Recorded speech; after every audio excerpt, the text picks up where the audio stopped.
கர்த்தரும் இரட்சகருமாகிய இயேசு கிறிஸ்துவின் நாமம் மகிமைப்படுவதாக. கர்த்தர் நல்லவர், அவர் கிருபை என்றும் உள்ளது. ஹல்லேலூயா. இந்த நாளிலும் செய்திக்காக ஜெபிக்கும் பொழுது ஆண்டவர் என் வாழ்க்கையில் நடந்த அனுபவ சாட்சியை கர்த்தருடைய வார்த்தைகளோடு இணைத்து அவர் உங்களோடு பேச எனக்கு கட்டளையிட்டார். ஆண்டவர் தாமே இதை ஆசீர்வதித்து கொடுப்பாராக.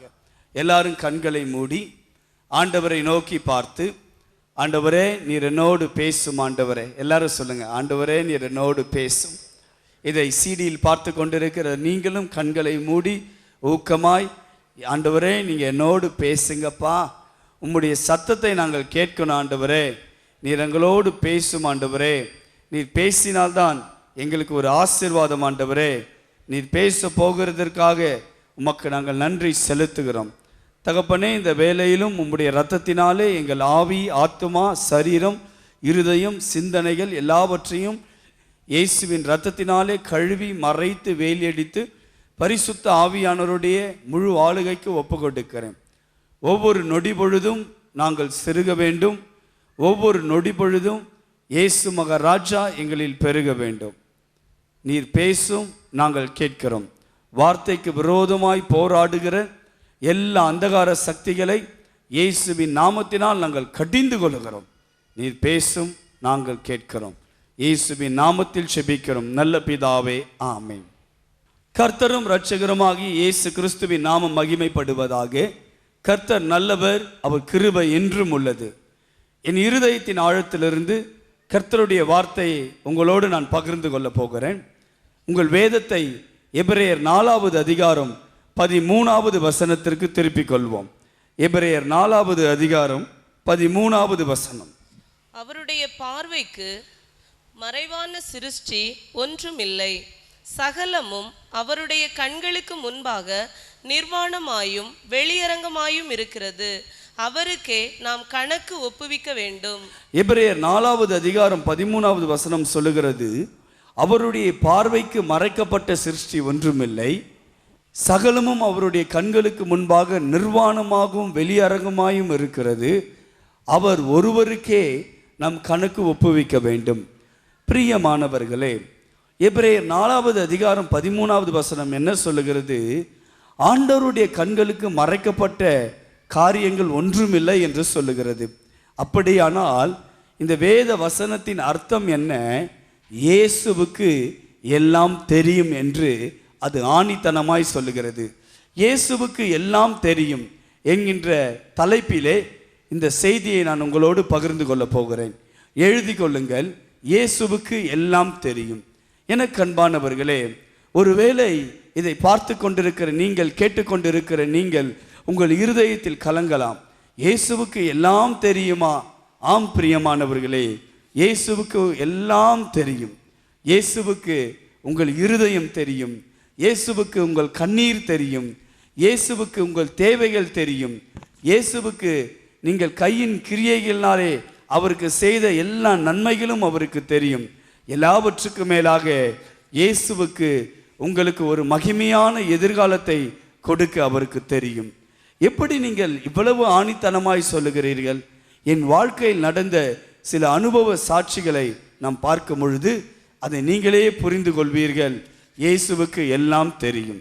நான் சிறு வயதில் இருக்கும் பொழுது நான் கண்களை மூடினால் ஒரு எரிகிற நெருப்பை பார்ப்பேன். அந்த நெருப்பு ஏன் எரிகிறது, எதற்காக எரிகிறது என்று எனக்கு தெரியாது. ஆனால் நான் கண்களை மூடினால் அந்த நெருப்பை நான் பார்ப்பேன். கண்களை திறந்தால் அந்த நெருப்பு இருக்காது. கண்களை மூடினால் ஏதோ ஒரு நெருப்பு எரிகிறதை போல் இருக்கும். கண்களை திறந்தால் அந்த நெருப்பு தெரியாது. அப்பொழுதுதான் என்ன இந்த நெருப்பு, ஏன் நம் கண்களை மூடினால் ஒரு நெருப்பு எரிகிறது போல் இருக்கிறது என்று நான் கலங்கி கொண்டிருந்த நேரத்திலே, நான் 2ஆம் வகுப்பு படித்து கொண்டிருக்கும் பொழுது நானும் என் அக்காவும் விளையாடி கொண்டிருந்தோம். அப்பொழுது ஒரு இராணுவ அதிகாரி என்னுடைய வீட்டிற்குள்ளே அவர் நுழைந்தார். நுழைந்த உடனே நான் ஓடிப்போய் என்னுடைய தகப்பனிடத்தில் சொன்னேன், அப்பா, யாரோ ஒரு இராணுவ அதிகாரி வந்திருக்கிறார், நீங்கள் அவர்களோடு பேசுங்கள் என்று சொல்லி நாங்கள் வந்துவிட்டோம். அந்த இராணுவ அதிகாரியோடு கொஞ்ச நேரம் என்னுடைய தகப்பன் பேசிவிட்டு என்னையும் என் அக்காவையும் கூப்பிட்டு அவர் சொன்ன ஒரு காரியம் எங்கள் இருதயத்தில் ஒரு பெரிய அதிர்ச்சியை ஏற்படுத்தினது. அவர் என்ன சொன்னார் தெரியுமா? எங்களுடைய சொந்த அப்பா சொன்னார், நான் உங்களுடைய சொந்த தகப்பன் அல்ல, இந்த வீட்டுக்கு வந்திருக்கிற இந்த இராணுவ அதிகாரி தான் உங்களுடைய சொந்த தகப்பன் என்று சொன்னார். எங்கள் பிஞ்சு உள்ளத்திலே ஒரு இடி விழுந்தது போல எனக்கும் என் அக்காவுக்கும் தோன்றினது. திரும்பி என்னுடைய தாயாரை பார்த்தால் அவர்கள் கண்ணீர் சிந்தி கொண்டிருந்தார்கள். பிறகுதான் நான் புரிந்து கொண்டேன், இத்தனை வருடமா யாரை தகப்பன் தாய் என்று நாங்கள் நினைத்தோமோ அவர்கள் தகப்பனும் அல்ல தாயும் அல்ல, வந்திருக்கிற அந்த இராணுவ அதிகாரி தான் எங்களுடைய சொந்த தகப்பன் என்று நாங்கள் புரிந்து கொண்டோம். அது மட்டுமல்ல பிரியமானவர்களே, நான் கண்களை மூடினால் அந்த எரிகிற நெருப்பு வேறு ஒன்றுமில்லை. நான் செப்டம்பர் 13 ஒரு விநாயகர் சதுர்த்திக்கு பிறந்ததொட்டு என்னுடைய தாய் ரதி தேவி, என்னுடைய பாட்டி நாகரத்னம் 2 பேரும் இணைந்து எனக்கு ஜெய் கணேஷ் என்று பெயர் வைத்தார்கள். அது மட்டுமல்ல, கண்களை மூடினால் அந்த எரிகிற நெருப்பு அது என்ன தெரியுமா? என்னுடைய தாய் சிறு வயதிலேயே மரித்து போய் அவர்களுக்கு கொல்லி வைத்த அந்த காட்சி தான் என் சிந்தனையை பாதித்திருந்தது. அன்று புரிந்து கொண்டோம், அம்மா என்று அழைக்க இனி எங்கள் வாழ்க்கையில் ஒருவரும் இல்லை என்ற அந்த கவலையோடு கண்ணீரோடு நானும் என்னுடைய அக்காவும் அந்த புதிய தகப்பனோடு புறப்பட்டு போனோம். எங்கள் இருதயத்தில் ஒரு அனாதை பிள்ளைகள் எப்படி உணர்வார்களோ அதை போல நாங்கள் உணர்ந்தோம். புதிய தகப்பன் எப்படி இருப்பார்? அவர் எங்களை நல்லா பார்த்து கொள்வாரா? எங்கள் வாழ்க்கை இனிமேல் நல்லா இருக்குமா என்ற எங்கள் இருதயத்தின் பல கேள்விகளோடு நாங்கள் புறப்பட்டு சென்றோம். அது மட்டுமல்ல பிரியமானவர்களே, நாங்கள் புறப்பட்டு சென்று ஒரு வீட்டிலே தங்கினோம். அந்த வீட்டில் வேலை செய்கிற ஒரு நல்ல ஒரு வேலைக்காரமாக வந்தார்கள். 1.5 வருடம் எங்களை நன்றாக பார்த்து கொண்டார்கள். சந்தோஷமாகவும் சமாதானமாகவும் இருந்தோம். ஆனால் 1.5 வருடம் கழித்து ஒரு நாள் அந்த வேலைக்காரி அம்மாவுக்கு ஒரு குழந்தை பிறந்தது. அந்த குழந்தை பிறந்தவுடனே என்னுடைய அக்கா ஓடி வந்து என்னிடத்தில் சொன்னாங்க, இந்த பிறந்த குழந்தைக்கு யார் தகப்பன் உனக்கு தெரியுமா? நான் சொன்னேன், எனக்கு தெரியலையக்கா. அப்போ என்னுடைய அக்கா சொன்னாங்க, இந்த பிறந்த குழந்தைக்கு தகப்பன் வேறு யாரும் அல்ல, நம்முடைய சொந்த அப்பா தான் இந்த பிறந்த குழந்தைக்கு தகப்பன் என்று சொன்னார்கள். எனக்கு அன்பானவர்களே, அந்த நாள் முதல் எங்களுடைய அன்பு, சமாதானம், சந்தோஷம் எல்லாம் மறைந்து போக ஆரம்பித்தது. வேலைக்காரியாய் வந்த அந்த அம்மா வீட்டின் எஜமானியாய் மாறிவிட்டார்கள். பிரச்சனைகள், போராட்டங்கள், வேதனைகள், பாடுகள் எங்களை சூழ ஆரம்பித்தது. எனக்கு அன்பானவர்களே, என் அக்காவை என் முன்பாகவே அடிப்பார்கள், துன்புறுத்துவார்கள். அதை ஒரு சிறு பையனாய் இருந்து நான் பார்த்து கண்ணீர் சிந்தி நான் அழுவேன். என்ன செய்வது என்று எனக்கு தெரியவில்லை. ஒரு நாள் நான் 7வது படித்து கொண்டிருந்த வேளையிலே காலையில் எழும்பி அக்கா எங்கே என்று நான் பார்க்க ஆரம்பிக்கும் பொழுது என் அக்காவை கண்டுபிடிக்க முடியவில்லை. வீடு முழுவதும் சுற்றி பார்த்தேன், அப்பொழுதும் கண்டுபிடிக்க முடியவில்லை. மீது எல்லா இடத்திலும் தேடி பார்த்தேன், அப்பொழுதும் கண்டுபிடிக்க முடியவில்லை. பிறகுதான் நான் புரிந்து கொண்டேன், என்னுடைய சித்தி அந்த வேலைக்காரம்மாவுடைய கொடுமை தாங்க முடியாமல் என்னுடைய அக்கா வீட்டை விட்டே ஓடி போய்விட்டார்கள். என் கண்களிலே தார தாரையாய் கண்ணீர் ஊற்ற ஆரம்பித்து விட்டது. என்ன செய்வது என்று தெரியவில்லை. எனக்கு மிகவும் அன்பாய் இருந்தது எங்கள் அக்கா ஒருவர் தான்.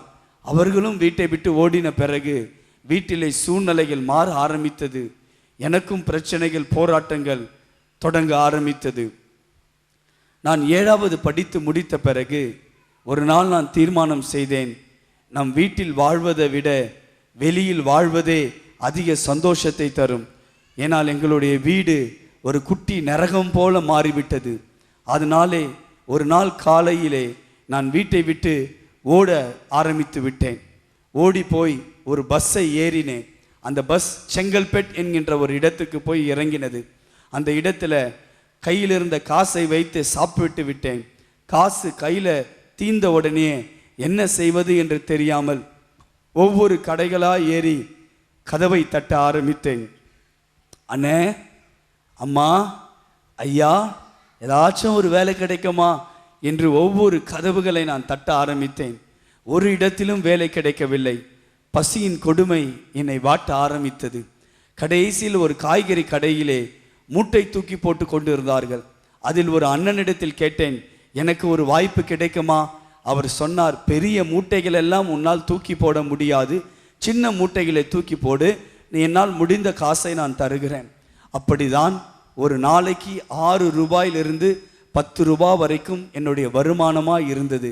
காலையிலே நான் தண்ணீர் குடிப்பேன், மத்தியானத்தில் வெறும் தண்ணீரை குடிப்பேன். பசி எடுக்கும், ஆனால் என்ன செய்யறதுன்னு தெரியாது. இரவு ஒரு வேளை மட்டும் ஒரு ரோட்டில் இருக்கிற ஒரு கடைகளிலே சாப்பிடுவேன். படுத்து தூங்க வேண்டும். தூங்குவதற்கு ஒரு வீடும் இல்லை, படுத்து உறங்குவதற்கும் ஒரு கட்டிலும் இல்லை. பிளாட்ஃபாரத்தில், ரோட்டோரத்தில், பஸ் ஸ்டாண்டில் இப்படி தான் நான் படுத்து உறங்கி கொண்டு தூங்கி கொண்டு இருப்பேன். என்னுடைய வாழ்க்கை ஒரு பரதேசியை போல, ஒரு பஞ்ச பரதேசியை போல மாறிவிட்டது. ஒரு அனாதையாய் நடு ரோட்டில் 3 வருடங்கள் நான் கழித்தேன். என் இருதயம் யாருக்கு தெரியும், என் வேதனை யாருக்கு புரியும் என்று கலங்கி நின்றேன். ஒருவேளை இதை கேட்டு கொண்டிருக்கிற, பார்த்து கொண்டிருக்கிற உங்களுடைய வாழ்க்கையில் கூட, ஐயோ இதே போல சூழ்நிலை இல்லை என்றாலும் என்னை நேசிக்க யாரும் இல்லை, என்னை அரவணைக்க யாரும் இல்லை, என்னை தேற்ற யாரும் இல்லை, என்னை உயர்த்த யாரும் இல்லை, நான் ஒரு பரதேசியை போல் இந்த உலகத்தில் இருக்கிறேன், எனக்கு யார் உதவி செய்வார், என் இருதயம் யாருக்கு தெரியும், என் வேதனை யாருக்கு புரியும் என்று நீங்கள் கலங்கி கொண்டிருக்கலாம். ஆனால் எனக்கு அன்பானவர்களே, உங்களுக்கு ஒரு நற்செய்தி என்ன தெரியுமா?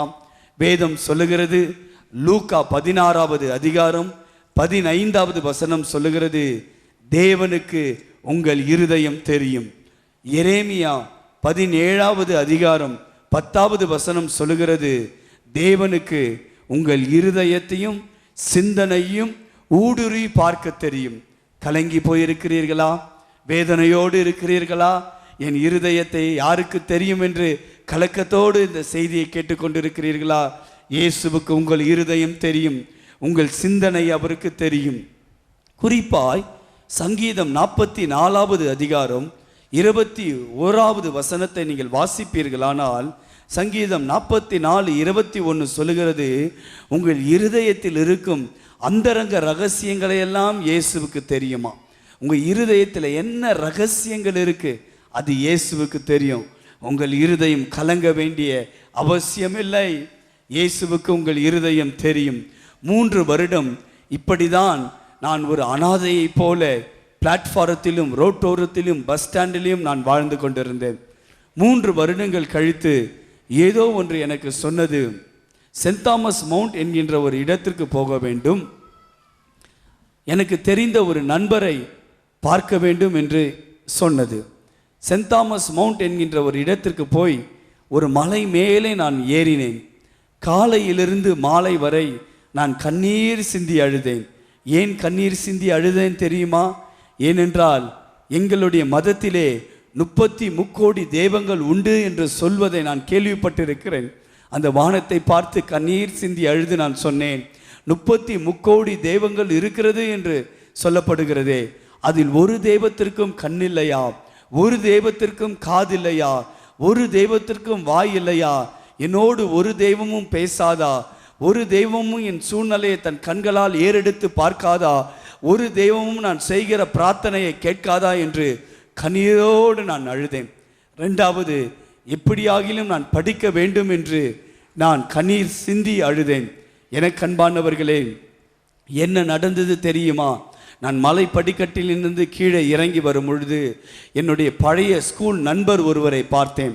அந்த நண்பர் என்னை பார்த்து, என்னடா நடந்துச்சு, இத்தனை வருஷம் நீ எங்கே இருந்த?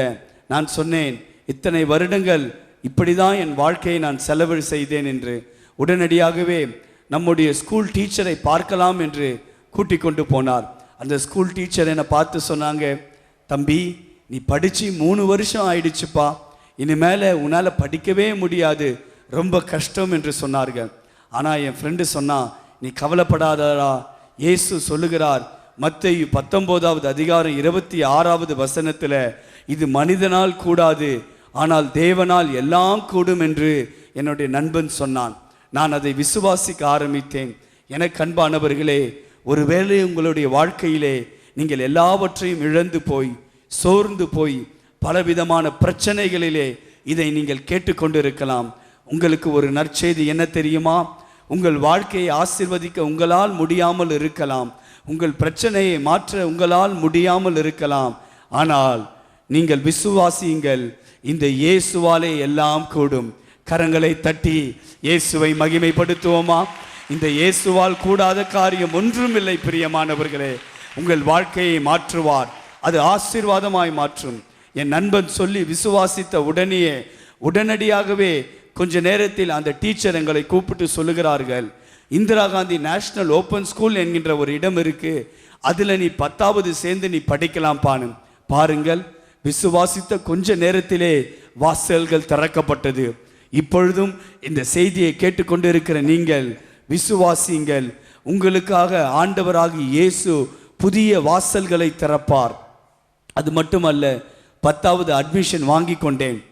ஒவ்வொரு சொந்தக்காரர்களுடைய வீட்டை நான் தட்ட ஆரம்பித்தேன். ஆனால் எல்லாரும் சொன்ன காரியம் என்ன தெரியுமா?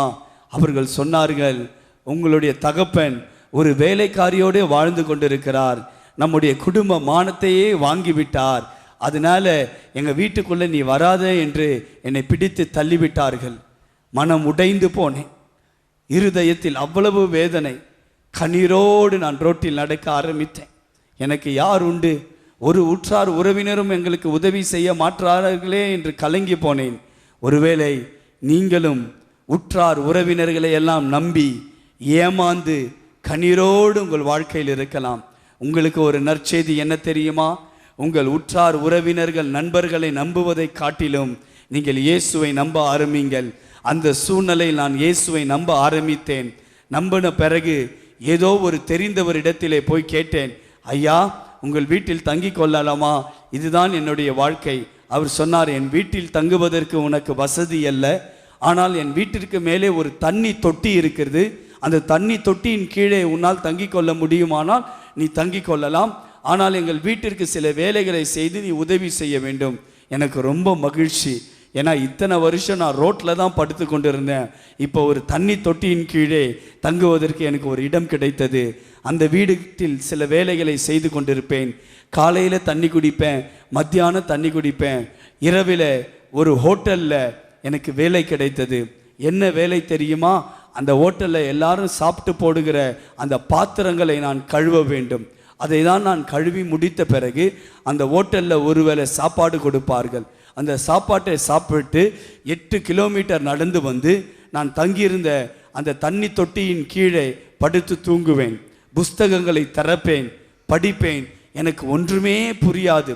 தலையில் எடுத்து அடித்து கொள்வேன். ஐயோ, எனக்கு ஒன்றுமே புரியலையேன்னு சொல்லி அடித்து கொள்வேன். அப்பொழுது ஒரு நாள் நான் தெரு விளக்கின் கீழே இருந்து புஸ்தகத்தை திறந்து படிக்கும் பொழுது யாரோ ஒருவர் என் மீது வந்து தோளின் மீது கை வைத்து அவர் சொன்னார், இதை திறந்து பார், இந்த பாடங்களை நான் சொல்லிக் கொடுக்கிறேன். நான் திரும்பி பார்க்கும் பொழுது அங்கு ஒரு உருவமும் இல்லை, ஆனால் சத்தம் மட்டும் எனக்கு தெளிவாய் கேட்டது. அவர் சொல்லி கொடுப்பார். நான் பாடங்களை படித்தேன். பரீட்சை வந்தது, பரீட்சை எழுதி முடித்தேன். ரிசல்ட் வாங்க போகும் பொழுது என்னுடைய ரோல் நம்பரை கேட்ட உடனே அவர்கள் சொன்னார்கள், நீ உள்ளே போய் மேலே இருக்கிற அந்த பிரின்சிபலை பார்க்க வேண்டும் என்று. அவர்களை போய் பார்த்த உடனே அவர்கள் சொன்ன ஒரு காரியம் என்ன தெரியுமா? அவர்கள் சொன்னார்கள், தமிழ்நாட்டிலே மாநிலத்திலே நீ முதல் மாணவனாய் வந்திருக்கிற என்று சொன்னார்கள்.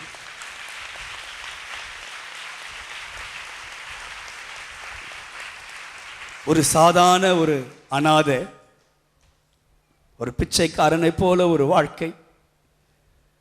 எப்படி தமிழ்நாட்டிலேயே ஸ்டேட் ஃபர்ஸ்ட் வர முடியும்?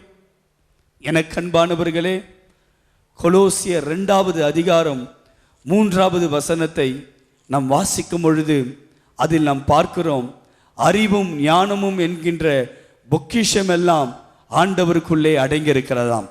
அதை வாசிக்க கேட்போமா? அவருக்குள் ஞானம் அறிவு என்பவைகளாகிய பொக்கிஷங்கள் எல்லாம் அடங்கி இருக்கிறது. வேதம் சொல்லுகிறது, அவருக்குள் ஞானம் அறிவு என்பவைகளாகிய பொக்கிஷங்கள் எல்லாம் அடங்கி இருக்கிறதாம்.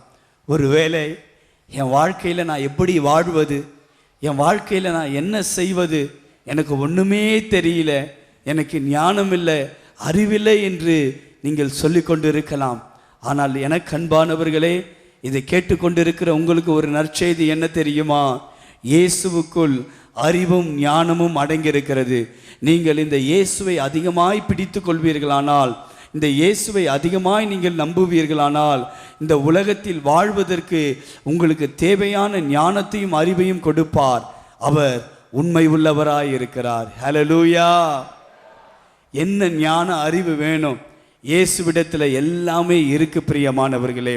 10வது படித்து முடித்து ரோட்டில் அந்த ரிசல்ட்டை வாங்கி கொண்டு கண்ணீரோடு வந்தேன். ஏன் தெரியுமா? அடுத்தது என்ன செய்ய வேண்டும் என்று எனக்கு தெரியவில்லை. ஆனால் ஒரு ஆட்டோ டிரைவர் வண்டியை நிறுத்தி என்னை கூப்பிட்டார். தம்பி, இங்கே வாப்பா. ஏன் நீ கண்ணீர் சிந்தி அழுது கொண்டு இருக்கிற? நான் சொன்னேன், நான் 10வதுல மாநிலத்திலேயே முதல் மாணவனாக வந்திருக்கிறேன். ஆனால் அடுத்தது எனக்கு என்ன செய்யணும்னு தெரியல. அவர்தான் சொன்னார், சரி நீ என் ஆட்டோவில் உக்காருப்பான்னு சொல்லி Saint Patrick's Anglo Indian higher secondary school என்கின்ற ஒரு ஸ்கூல் சென்னை பட்டணத்திலே அடையார் என்கின்ற ஒரு இடத்தில் இருக்கிறது. அந்த இடத்திற்கு அவர் கொண்டு போனார். கொண்டு போய் அட்மிஷன் ஃபார்மை வாங்கி அதை ஃபில் பண்ணி நாங்கள் பிரின்சிபலை போய் பார்த்தோம். பிரின்சிபலுக்கு ஒரே ஆச்சரியம், தமிழ்நாட்டிலே ஸ்டேட் ஃபர்ஸ்ட் என்கின்ற மாணவன் எங்களுடைய ஸ்கூலில் சேர்றீங்களா, வெரி குட் என்று சொல்லி உடனே அட்மிஷன் கொடுத்து விட்டார். ஆனால் 5800 ரூபாய் ஃபீஸ் கட்டணும். என்ன செய்வது என்று தெரியவில்லை. கையில் இருந்த கொஞ்சம் காசை வைத்து யூனிஃபார்ம் எல்லாம் வாங்கி கொண்டோம். ஒவ்வொரு நாளும் கண்ணீரோடு பயத்தோடு அந்த ஸ்கூலுக்கு போவேன். என்னுடைய பேரை நோட்டீஸ் போர்டில் போட்டுருவாங்க, இந்த நாளுக்குள்ளே ஃபீஸ் கட்டலைன்னா இந்த ஸ்டூடெண்ட்டை நாங்கள் வெளியில் எடுத்துருவோம் என்று போட்டார்கள். ஆனால் என்ன நடந்தது தெரியுமா? காலையில் தண்ணி குடிப்பேன், மத்தியானம் தண்ணி குடிப்பேன், இரவில் ஒரு வேளை மட்டும்தான் சாப்பிடுவேன். என் வாழ்க்கையில் பல வருடங்கள் நான் ஒரு நாளைக்கு ஒரு வேளை மட்டும் சாப்பாடு தான் எனக்கு கிடைத்தது. அப்படி இருக்கும் பொழுது நான் 12வதை படித்து முடித்து நல்ல மதிப்பெண்களோடு வெளிவர ஆண்டவர் கிருபை செய்தார். ஹல்லேலூயா, ஹல்லேலூயா. எனக்கு அன்பானவர்களே, உங்கள் வாழ்க்கையில் கூட உங்கள் இருதயம் கலங்கி போயிருக்கலாம். நான் கண்ணீர் சிந்தி அழுதேன். என் கண்ணீருக்கு ஆண்டவர் பதில் கொடுத்தார். சங்கீதம் 56வது அதிகாரம் 8வது வசனத்தை அதை வாசிக்க கேட்போம். சங்கீதம் 56:8. என் அலைச்சல்களை தேவரீர் எண்ணி இருக்கிறீர், என் கண்ணீரை உம்முடைய துருத்தியில் வையும், அவைகள் உம்முடைய கணக்கில் அல்லவோ இருக்கிறது. எனக்கு அன்பானவர்களே, வேதம் சொல்லுகிறது, என் கண்ணீர் உம்முடைய துருத்தியில் இருக்கிறது, அது ஆண்டவருடைய கணக்கில் இருக்கிறது. ஒருவேளை இதை கேட்டுக்கொண்டிருக்கிற உங்களுடைய வாழ்க்கையிலே பலவிதமான சூழ்நிலைகளிலே நீங்கள் உடைக்கப்பட்டு வேதனைப்பட்டு பலரிடத்திலே அவமானப்பட்டு உங்கள் வாழ்க்கையிலே எல்லாவற்றையும் நீங்கள் இழந்து போய் இதை கேட்டுக்கொண்டிருக்கலாம். ஆனால் உங்கள் கண்ணீரை காண்கிற ஒரு தேவன் உண்டு. நீங்கள் சிந்தின கண்ணீரெல்லாம் காய்ந்து போனது என்று எண்ணாதீர்கள். நீங்கள் சிந்தின ஒவ்வொரு சொட்டு கண்ணீரும் அது ஆண்டவருடைய துருத்தியில் வைக்கப்பட்டிருக்கிறது. ஆண்டவர் அந்த துருத்தியை பார்ப்பார். நீங்கள் சிந்தின ஒவ்வொரு சொட்டு கண்ணீரை பார்ப்பார். உங்கள் கண்ணீருக்கு பதில் கொடுக்கிற ஒரு நேரம் இருக்கிறது. அந்த நேரத்திலே ஆண்டவர் உங்கள் கண்ணீருக்கு பதில் கொடுப்பார். விசுவாசித்தால் அதை நீங்கள் பெற்றுக்கொள்ளலாம். ஒவ்வொரு சொட்டு கண்ணீருக்கும் ஆண்டவர் பதில் கொடுப்பார். ஆண்டவர் பதில் கொடுப்பார். சோர்ந்து போகாதீர்கள். உங்கள் கண்ணீரை காண்கிற ஒரு தேவன் உண்டு. வேதத்திலே ஆகாரின் கண்ணீரை ஆண்டவர் கண்டார். அன்னாளின் கண்ணீரை ஆண்டவர் கண்டு ஒரு தீர்க்கதரிசி சாமுவேலை கொடுத்தார். ஆகாரின் கண்ணீரை காண்டு அந்த பிள்ளையை ஆண்டவர் பிழைக்க வைத்தார். தாவீது எல்லாவற்றையும் இழந்து போய் தாவீதுடைய கண்ணீரை பார்த்து அவன் இழந்து போன எல்லாவற்றையும் தாவீது திருப்பி கொண்ட ஆண்டவர் உதவி செய்தார். நீங்கள் கண்ணீர் சிந்தி அழுதிருக்கிறீர்களா? உங்கள் கண்ணீருக்கு 100% பலன் கொடுப்பார் இந்த இயேசு மகாராஜா. இயேசுவை நம்புங்கள், விசுவாசிங்கள், திடன் கொள்ளுங்கள். உங்கள் இருதயம் கலங்காமல் இருப்பதாக. 12வது படித்து முடித்து லோயலா கல்லூரியிலே எனக்கு அட்மிஷன் கிடைத்தது. என்னுடைய ப்ரொஃபஸர் வந்து சொன்னார், why did you join this college? ஏன் இந்த கல்லூரியில் நீ சேர்ந்தாய்? நான் சொன்னேன், Laila college is good college. அவருக்கு கோபம் வந்து என்னுடைய நோட் புக்கை எடுத்து வெளியிலே வீசி விட்டார். ஏன் தெரியுமா? அவர் சொன்னார், இது லைலா காலேஜ் அல்ல, லைலா என்பது ஒரு சினிமா நடிகையுடைய பெயர், இது லோயோலா காலேஜ், லோயோலான்னு சொல்லு என்று சொன்னார். ஆங்கிலத்திலே ஒரு காலேஜுடைய பெயரை கூட உச்சரிக்க முடியாத ஒரு சூழ்நிலையில் இருந்தவன் நான். ஆனால் எல்லாரும் என்னை கேவலமாக பார்ப்பாங்க, எல்லாமே என்னை அற்பமாக பார்ப்பாங்க. ஏன்னா எல்லாரும் பணக்காரர்கள்.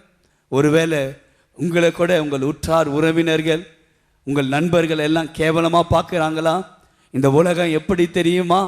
காசு இருந்தால் உங்களை நல்லா பார்க்கும், காசு இல்லைன்னா உங்களை கேவலமாக பார்க்கும். ஒரு கல்யாணத்துக்கு நீங்கள் போய் பாருங்கள், நீங்கள் நடந்து ஒரு கல்யாணத்துக்கு போனீங்கன்னா நடந்து போகிற மரியாதையை தான் உங்களுக்கு கொடுப்பாங்க. இதாக ஒரு கல்யாணத்தில் ஒரு சைக்கிளில் போனீங்கன்னா அந்த சைக்கிளுக்குரிய மரியாதையை தான் கொடுப்பாங்க. இதாக ஒரு கல்யாணத்துக்கு நீங்கள் பைக்கில் போனீங்கன்னா அந்த பைக்குக்குரிய மரியாதையை தான் கொடுப்பாங்க. இதாக ஒரு விலை உயர்ந்த காரில் போய் பாருங்கள், விட்டால் பொண்ணு மாப்பிள்ளையே வெளியில் வந்து உங்களை வரவேற்பாங்க. இதுதான் உலகம், நிதமும் கலகம். உலகம் எப்படி நம்மளை மதிக்கும் தெரியுமா? வெளியில் உள்ள நம்மளுடைய சொத்துக்களை வைத்து தான் மதிக்கும். ஆனால் ஆண்டவர் சொல்லுகிறார், மனிதன் முகத்தை பார்க்கிறான், நானோ உன் இருதயத்தை பார்க்கிறேன். மனிதன் முகத்தை பார்க்கிறான், நானோ உன் இருதயத்தை பார்க்கிறேன். இதை கேட்டுக்கொண்டிருக்கிற உங்கள் வாழ்க்கையிலே எதை இருந்தாலும் இல்லை என்றாலும் உங்கள் இருதயத்தை பார்க்கிற ஒரு தேவன் உண்டு. உங்கள் இருதயத்திற்கு ஏற்றபடி உங்களை ஆசீர்வதிக்கிறவர் இந்த உலகத்தில் ஒரே ஒரு தெய்வம், அவர்தான் இயேசு மகாராஜா. உங்கள் இருதயம் கலங்க வேண்டிய அவசியம் இல்லை. அந்த கல்லூரியில் என்ன நடந்தது தெரியுமா? என்னை கேவலமாய் அற்பமாய் மட்டமாய் பார்த்த அந்த கல்லூரியிலே முதல் வருஷத்திலே ஆண்டவர் ஒரு கோல்டு மெடலை வாங்க எனக்கு உதவி செய்தார். 2வது வருஷத்தில் 2வது கோல்டு மெடலை வாங்க ஆண்டவர் உதவி செய்தார். 3வது வருஷத்தில் 3 கோல்டு மெடலை வாங்க ஆண்டவர் உதவி செய்தார். இந்த 3 கோல்டு மெடல் என்ன தெரியுமா? லோயலா கல்லூரியில் 75 வருஷ சரித்திரத்தில் எந்த ஒரு மாணவனும் 3 வருஷம் தொடர்ந்து கோல்டு மெடல் வாங்கினதே கிடையாதா? எந்த அளவு ஆண்டவரை மகிமைப்படுத்த வேண்டுமோ அந்த அளவு ஆண்டவரை மகிமைப்படுத்துங்கள். ஹல்லேலூயா. சங்கீதம் 3வது அதிகாரம் 3வது வசனத்தை நாம் வாசிக்க கேட்போம். சங்கீதம் 3:3. ஆனாலும் கர்த்தாவே, நீர் என் கேடகமும் என் மகிமையும் என் தலையை உயர்த்துகிறவருமாய் இருக்கிறீர். எனக்கு அன்பானவர்களே, சங்கீதம் 3:3 சொல்லுகிறது, ஆனாலும் கர்த்தாவே நீர் என் கேடகம். முதல் கோல்டு மெடல் ஆண்டவர் எனக்கு கேடகமா கொடுத்தாரு. 2வது கோல்டு மெடல் ஆண்டவர் எனக்கு மகிமையா கொடுத்தாரு. 3வது கோல்டு மெடல் ஆண்டவர் என் தலையை, அந்த காலேஜ் பேரஸ் கூட என்னால் கரெக்டா சொல்ல முடியாத ஒரு சூழ்நிலையிலிருந்து என் தலையை உயர்த்தினார். என் தலையை உயர்த்தினார். என் தலையை உயர்த்தின அதே ஆண்டவர் உங்கள் தலையை உயர்த்துவார். இதை கேட்டுக்கொண்டிருக்கிற உங்க வாழ்க்கையிலே ஒரே ஒரு உண்மை உள்ள ஜீவனுள்ள தகப்பன் என்றால் அது இயேசு மகாராஜா தான். நீங்கள் தலை குனிந்த இடத்திலே உங்கள் தலையை உயர்த்துவார். நீங்கள் வெட்கப்பட்ட இடத்திலே உங்களுக்கு இரட்டிப்பான மகிமையை தருவார். எதிரிகள் உங்களை சூழ்ந்து கொண்டிருக்கிறார்களோ, கலங்காதீர்கள், அவர் உங்களுக்கு கேடகமாய் இருப்பார். விசுவாசித்தால் கரங்களை தட்டி அதை பெற்றுக் கொள்ளுங்கள். ஆண்டவரை மீறி ஒருவரும் ஒரு காலமும் உங்களை ஒன்றும் செய்ய முடியாது. நீதிமொழிகள் 21வது அதிகாரம் 30வது வசனத்தை நாம் வாசிக்க கேட்போம். நீதிமொழிகள் 21:30. கர்த்தருக்கு விரோதமான ஞானமும் இல்லை, புத்தியும் இல்லை, ஆலோசனையும் இல்லை. கரங்களை தட்டி ஆண்டவரை மகிமை செலுத்துங்க. கர்த்தருக்கு விரோதமான ஞானமும் இல்லை, புத்தியும் இல்லை, ஆலோசனையும் இல்லை. அல்லேலூயா. ஆண்டவருக்கு விரோதமா ஒண்ணுமே கிடையாதுங்க. அநேகர் உங்களை சூழ்ந்து கொண்டு ஞானமாய் பேசிக்கொண்டு உங்களை அழிக்கணும், அவங்க புத்தியை பயன்படுத்துறாங்களா, அவங்க ஆலோசனை போடுகிறார்களா, கலங்காதீர்கள். இயேசுவின் நாமத்தினால் மிக அன்பாய் சொல்லுகிறேன், உங்க தலையில் இருக்கிற ஒரு முடியை கூட அவங்களால அசைக்க முடியாது. விசுவாசித்தால் அதை பெற்றுக்கொள்ளுங்கள். ஒரு முடியை கூட அசைக்க முடியாது. 3 வருடங்கள் கல்லூரியில் படித்து முடித்து வந்தேன். அதன் பிறகு என்னுடைய செல்போனில் ஒரு கால் வந்தது. நான் தான் உன்னுடைய மாமா, நீ என்னை வந்து பாரு. நான் யோசித்தேன், 20 வருஷங்கள் கழித்து திடீரென்று யாரோ ஒருவர் ஃபோனில் தொடர்பு கொண்டு நான் தான் உன்னுடைய மாமா, நீ வந்து என்னை பாருன்னு சொல்கிறாரே, யாராய் இருப்பார்? பல உள்ளத்தில் பல கலக்கத்தோடு நான் அவரை போய் பார்த்தேன். அவரை பார்த்த பிறகுதான் அவர் என் வாழ்க்கையில் நடந்த சில ரகசியங்களை என்னோடு பகிர்ந்து கொள்ள ஆரம்பித்தார். அவர் சொன்னார், என் தாய்க்கும் தகப்பனுக்கும் மதுரையில் இருக்கும் மீனாட்சி கோயிலிலே திருமணம் நடந்ததாம். அது மட்டுமல்ல, என் தகப்பன் அதிகமாக என் தாயை கொடுமைப்படுத்துவாராம். கொடுமைப்படுத்தி கொண்டிருந்த வேளையிலே ஒரு நாள் என்னுடைய தாய் என்னுடைய அப்பாவுடைய கொடுமை தாங்க முடியாமல் அவர்கள் என்னுடைய பாட்டியை வீட்டில் என்னுடைய அக்காவை கொண்டு போய் விட்டு எங்கள் அம்மாவுக்கு என்னை ரொம்ப பிடிக்குமா, அதனால என்னை மட்டும் கூட்டி கொண்டு வந்து ஒரு சமையல் அறைக்குள்ளே நுழைந்து அவர்கள் என்ன செய்தார்களாம், கெரோசினை எடுத்து என் மீதும் எங்கள் அம்மா மீதும் அவர்கள் ஊற்றிக்கொண்டார்களாம். அதன் பிறகு கேஸை திறந்து விட்டார்களாம். அதன் பிறகு என்ன செய்வது என்று தெரியாமல் தீப்பெட்டிக்காக தேடிக்கொண்டிருந்தார்களாம். ஆனால் இந்த கெரோசினுடைய வாசனை தாங்க முடியாமல் நான் ரொம்ப சத்தமிட்டு அழுததோட்டு வீட்டில் வேலை செய்த வேலைக்காரி வந்து கதவை ஜோராக தட்டுனாங்களாம் சந்தேகத்தோடு. எங்கள் அம்மாவுக்கு என்ன தோணுச்சோ தெரியலையா, கதவை திறந்து லைட்டாக திறந்து என்னை அப்படி தூக்கி வீசி போட்டார்களாம். வேலைக்காரி ஓடி போய் என்னை எடுத்து தன் மார்பிலே போடுவதற்குள்ளே ஒரு பெரிய தீ விபத்தாய் என் தாய் மரித்து போனார்களாம். எனக்கு அன்பானவர்களே, ஒருவேளை அந்த வேலைக்காரமா வந்து கதவை தட்டவில்லை என்றால், என் தாய்க்கு என்னை தூக்கி வீச வேண்டும் என்று தோணவில்லை என்றால், இன்று நானும் என் தாயோடு சாம்பலாய் மரித்திருப்பேன். நான் வாழ்வதோடு மரித்து போவதே நலம் என்று இந்த செய்தியை ஒருவேளை சிலர் கேட்டுக்கொண்டிருக்கலாம். ஆனால் உங்கள் வாழ்க்கையில் ஆண்டவர் சொல்லுகிறார், ஆண்டவர் உங்களை ஒரு முகாந்திரத்தோடு இந்த பூமியிலே பிறக்க வைத்திருக்கிறார். முகாந்திரத்தோடு ஆண்டவர் இந்த பூமியிலே உங்களை பிறக்க வைத்திருக்கிறார். யோபு 23வது அதிகாரம் 14வது வசனம் சொல்லுகிறது, எனக்கு குறித்ததை அவர் நிறைவேற்றுவார். யோபு 23:14 வாசிக்க கேட்போம். எனக்கு குறித்திருக்கிறதை அவர் நிறைவேற்றுவார், இப்படிப்பட்டவைகள் இன்னும் அநேகம் அவரிடத்தில் உண்டு. எனக்கு குறித்ததை அவர் நிறைவேற்றுவார், இப்படியாப்பட்டவைகள் அநேகம் அவரிடத்தில் உண்டு. எரேமியா 1:5 சொல்லப்படுகிறது, தாயின் கருவிலே உருவாவதற்கு முன்பாகவே உங்களை அறிந்திருக்கிறார். எனக்கு அன்பானவர்களே, தாயின் கருவிலே உண்டான பிறகுதான் டாக்டர்கள் ஸ்கேனிங் பண்ணி உங்களை அறிந்து கொள்ள முடியும். ஆனால் என்னுடைய ஆண்டவர் தாயின் கருவிலே உருவாவதற்கு முன்பாகவே உங்களை அறிந்திருக்கிறார். உங்களுக்காக ஒரு மகிமையான திட்டத்தை வைத்திருக்கிறார். சோர்ந்து போகாதீர்கள். யாரும் என் தாய் செய்தது போல ஒரு தவறான முடிவுக்கு வந்து விடாதீர்கள். நீங்கள் அப்படி செய்வீர்களானால் நரகத்திற்கு தான் போவீர்கள். ஆனால் இயேசுவை நம்புவீர்களானால் இயேசு உங்களை வாழ வைப்பார், இயேசு உங்களை ஆசீர்வதிப்பார், இயேசு உங்களை உயர்த்துவார், மகிமையான ஒரு பரலோகத்தையும் இயேசு உங்களுக்கு கொடுப்பார். அதனாலே ஒருவேளை அப்படி மரித்து போக வேண்டும் சில தவறான சிந்தனைகள் உங்கள் இருதயத்தில் இருக்குமானால் நீங்கள் மனம் திரும்பி இயேசு வண்டையில் வாருங்கள்.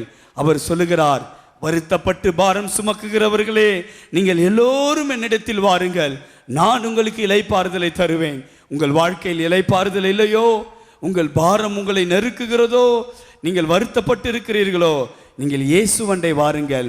அவர் உங்களுக்கு இளைப்பாறுதலை தருவார், நிச்சயமாகவே தருவார், நிச்சயமாகவே அவர் ஆசீர்வதிப்பார். என் வாழ்க்கையிலே ஆண்டவர் எனக்கென்று வைத்த திட்டங்களை பாருங்கள். அவர் குறித்து வைத்திருந்ததோட்டுதான் இன்று நான் உங்களோடு பேசிக்கொண்டிருக்கிறேன். இந்த சீடியிலே நீங்கள் என்னை பார்த்து கொண்டிருக்கிறீர்கள். ஆண்டவர் வைத்திருக்கிற திட்டம் உங்களுக்கு மகா பெரிய திட்டம். நீங்கள் விசுவாசித்தால் நீங்கள் தேவனுடைய மகிமையை காண்பீர்கள். அல்லேலூயா. அதன் பிறகு என்னுடைய மாமா என்னை பார்த்து கேட்டார், உன்னுடைய தாயுடைய போட்டோவை நீ பார்த்திருக்கிறாயான்னு கேட்டார். எனக்கு அன்பானவர்களே, சிறு வயது முதல் என்னுடைய தாய் கருப்பா செவப்பா நெட்டையா குட்டையா இப்படி ஒன்றுமே எனக்கு தெரியாது. நான் யாரை பார்த்தாலும் என் இருதயத்தில் நான் நினைத்து கொள்வேன், ஒருவேளை நம்முடைய அம்மா இப்படி தான் இருப்பார்கள் போல என்று என் இருதயத்தில் நான் நினைத்து கொள்வேன். ஆனால் எனக்கு 20 வயது ஆன பிறகுதான் முதல் என்னுடைய தாயுடைய முகத்தை நான் பார்க்கிறேன். முதல் என் தாயுடைய முகத்தை பார்க்கிறேன். 20 வயதில் தான் என் தாயுடைய முகத்தை எங்கள் மாமா போட்டோ காட்டினாரு, அதை நான் பார்க்கிறேன். இதுதான் என்னுடைய தாயுடைய முகம். என் இருதயத்தில் கண்ணீர் சிந்தி அழ ஆரம்பித்தேன். ஏன்னா அம்மா ஏமா என்னை விட்டுட்டு போனீங்கன்னு. அதன் பிறகு எங்கள் மாமா சொன்னார், சரி இப்போ நீ என்ன பண்ணுற? அவர் சொன்னார், நீ இதெல்லாம் செய்திருக்கிறேன்னு தெரியும், உங்கள் அக்கா எங்கே? நான் சொன்னேன், அக்கா தெரியல மாமா, வீட்டை விட்டு ஓடினது பிறகு நான் பார்க்கல. சரி நீ என்னோடு மலேசியா தேசம் வா. நான் மலேசியா தேசத்திற்கு என்னுடைய மாமாவோடு புறப்பட்டு போனேன். மலேசியா தேசத்தில் புறப்பட்டு போய் மலேசியாவில் கால் வைத்த பிறகுதான் நான் புரிந்து கொண்டேன், என்னுடைய சின்ன மாமா சிவசம்பு அவர் ஒரு பெரிய தொழில் அதிபராய் இருந்தார்.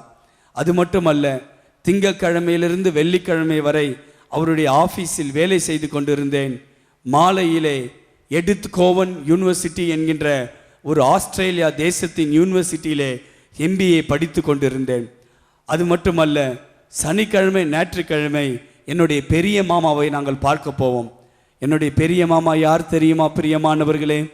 நம்முடைய காஞ்சிபுரத்திலே மதிப்புக்குரிய மாண்புமிகு சங்கராச்சாரியார் ஐயா இருக்கிறாரே, அதே போலதான் எங்கள் பெரிய மாமா மலேசியா தேசத்துக்கே ஒரு பெரிய இந்து மத குரு, மதிப்புக்குரிய மாண்புமிகு பால யோகி சுவாமிகள் என்று அவருடைய பெயர்.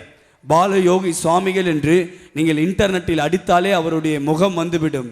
அப்படியாப்பட்ட எங்கள் மாமாவோடு இணைந்துதான் பூஜைகள், புராணங்கள், வேதங்கள் எல்லாவற்றையும் நான் கற்று தேறினவனாய் மாறினேன். 400 மைல் நான் பாத யாத்திரை நடந்து போவேன். 400 மைல் நடந்து போவேன். கால்களெல்லாம் கொப்பளமாய் மாறிவிடும்.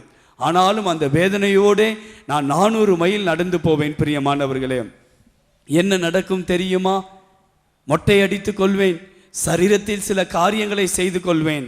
ஆனால் எனக்கு அன்பானவர்களே, நான் தேடி போன எந்த ஒரு தெய்வமும் என்னோடு பேசவில்லை. நான் தேடி போன எந்த ஒரு தெய்வமும் என்னோடு பேசவில்லை. என் இருதயத்திலே ஒரு மன அழுத்தம் ஏற்பட ஆரம்பித்தது. என் இருதயத்திலே ஒரு மன அழுத்தம் ஏற்பட ஆரம்பித்தது. நான் சொல்ல ஆரம்பித்தேன், தெய்வங்களே இந்த உலகத்தில் இல்லை என்று. ஒரு நார்த்திகனாய் நான் மாறிவிட்டேன்.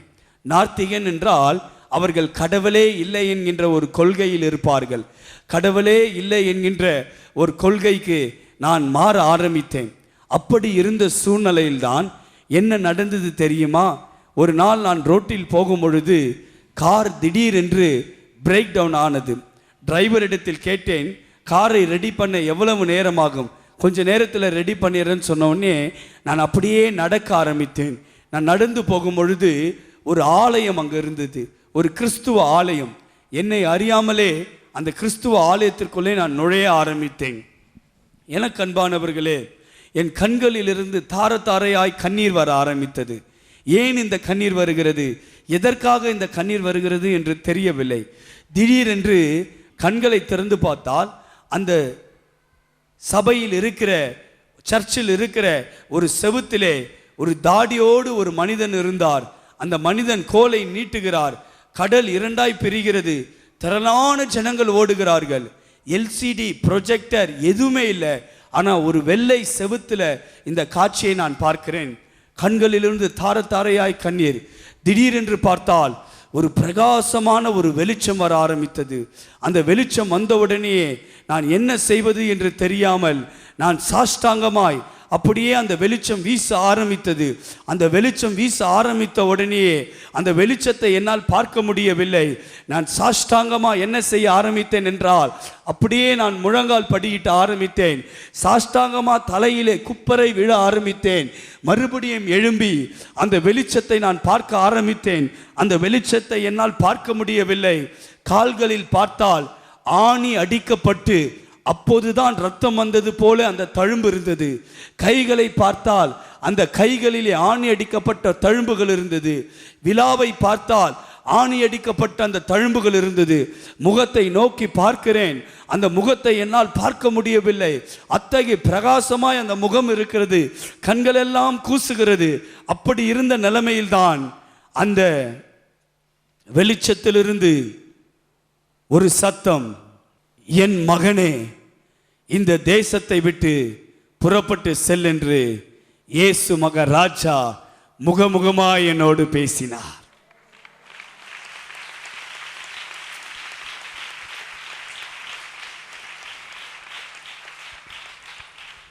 இயேசு மகாராஜா முகமுகமாய் பேசினார்.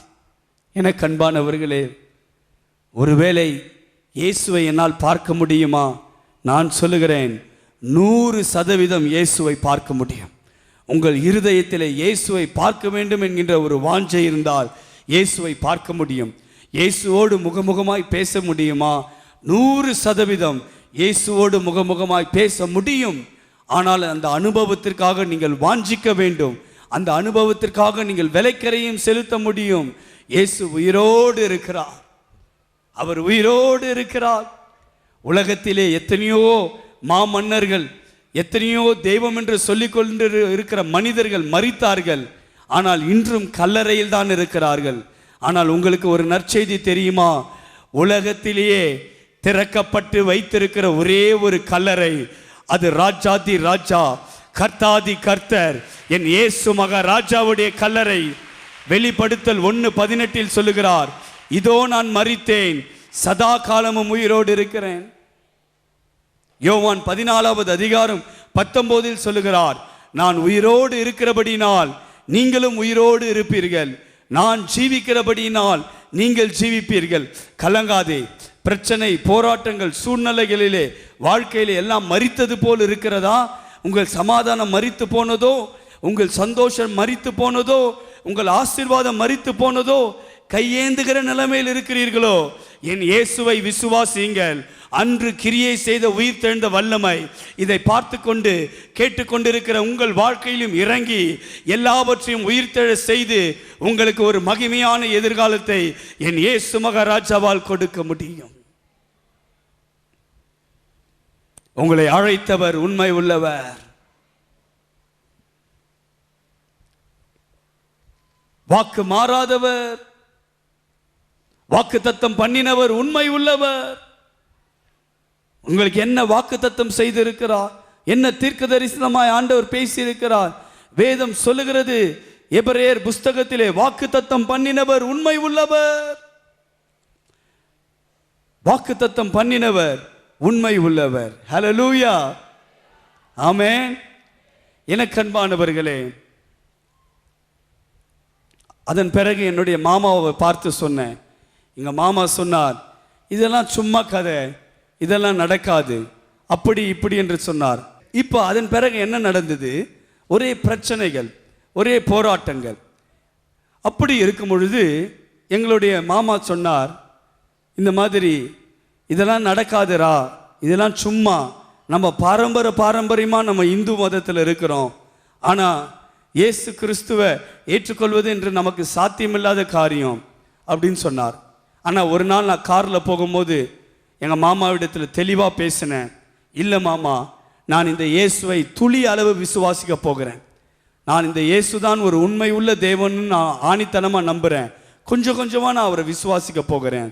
அப்போ எங்கள் மாமாவுக்கு கோபம் வந்து அவர் சொன்னார், திடீர்னு காரில் போகும்போதே கோவப்பட்டு சொன்னார், என் காரை விட்டு நீ வெளியில் இறங்குடா, இந்த இயேசு எப்படி உன்னை இந்தியாவுக்கு கொண்டு போகிறாருன்னு சொல்லி மலேசியாவில் நடு தெருவில் நடு ரோட்டில் எங்கள் மாமா காரை விட்டு என்னை இறக்கி விட்டுட்டு என்னை கடைசியாக எங்கள் மாமா பார்த்து சொன்ன காரியம் என்ன தெரியுமா? இந்த இயேசு உன்னை எப்படி இந்தியாவுக்கு கொண்டு போறாருன்னு சொன்னார்.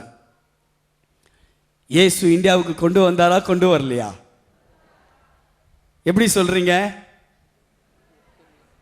கரங்களை தட்டி ஆண்டவரை மகிமை செலுத்துங்க. ஹல்லேலூயா. இயேசு இந்தியாவுக்கு கொண்டு வந்த தொட்டு தான் உங்களோடு பேசி கொண்டிருக்கிறேன். ஆமென். இதை கேட்டுக்கொண்டிருக்கிற உங்களே ஒரு நற்செய்தி என்ன தெரியுமா? நீங்க இயேசுடைய கரத்தை பிடித்தால் விட்டு விடுவீர்கள். ஆனால் நீங்கள் ஒரு ஜெபம் செய்யுங்கள். இயேசுவே, நான் உன்னுடைய கரத்தை பிடித்து விட்டால் விட்டு விடுவேன். நீர் என்னோடு கரத்தை பிடித்துக்கொள். நான் இந்த ஜெபத்தை தான் பல வருடங்களுக்கு முன்பாக செய்தேன். இன்று வரை நான் சோர்ந்து போனாலும், மனம் தளர்ந்து போனாலும், பலவீனமானாலும் என் கையை பிடித்து இழுத்து கொண்டே போய்கொண்டிருக்கிறார் இந்த இயேசு. அதே இயேசு உங்களை நடத்துவார். ஹல்லேலூயா. எல்லாரும் இந்த ஜெபம் பண்ணுங்க. கண்களை மூடி இதை சீடியில பார்த்து கொண்டிருக்கிற நீங்களும் சொல்லுங்க. எல்லாரும் சொல்லுவோமா? எல்லாரும் சொல்லுங்க. இயேசுவே, நான் உம்முடைய கையை பிடித்து கொண்டால் விட்டு விடுவேன். நீர் என்னுடைய கையை பிடித்துக்கொள். கடைசி மூச்சு வரை என்னை வழி நடத்தும்.